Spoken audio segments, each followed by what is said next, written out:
আসসালামু আলাইকুম গাইস। দীর্ঘ কয়েক সপ্তাহ অপেক্ষার পরে আমার এই শশা গাছে আমি সফলতার মুখ দেখতে পাইতেছি। সকলে দোয়া করবেন। এই দেখেন আমার এই শশা গাছে অলরেডি শশা ধরে গিয়েছে। এই দেখেন এই ছোটো ছোটো জালি আসতেছে। এরপরে এই দেখেন এইগুলো অনেক আসতেছে জালি। শুধু দোয়া চাই একটাই, যাতে আমার এই জালিগুলা না মরে, এই শশার জালিগুলা না মরে। এই দেখেন এখানে ওইটা অনেক লম্বা হবে হয়তো বা সাইজে বলতেছে। তো সামনে আরও বড় বড় শশা আছে, যেগুলো আমি আপনাদেরকে ভিডিওর মধ্যে দেখাবো ইনশাল্লাহ। তো অনেক ভালো লাগে।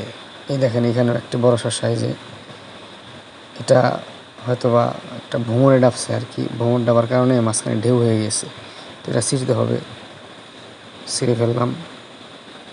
তো এই দেখেন যে মাঝখানে একটু ভ্রমণ ডাবছে, কিন্তু এরপরেও নিজে হাতে উৎপাদিত, তো আনন্দটা অন্যরকম। এই দেখেন এখানে দুইটা শশা অনেক মাশাল্লাহ বড় হয়ে গিয়েছে। এটা হয়তো বা কালকে বা তারপর দিন ছিঁড়বো ইনশাল্লাহ। এই যে এখানেও আরেকটা আছে, এটা কালকে ছিঁড়তে হবে। তো অনেক দিতেছে আল্লাহ তালা, অনেক জালি দিতেছে। সকলের কাছে দোয়া চাই যে এটাও অনেক ছোটো, এটাও 2-4 দিন পরে ছিঁড়ে ফেলবো ইনশাল্লাহ।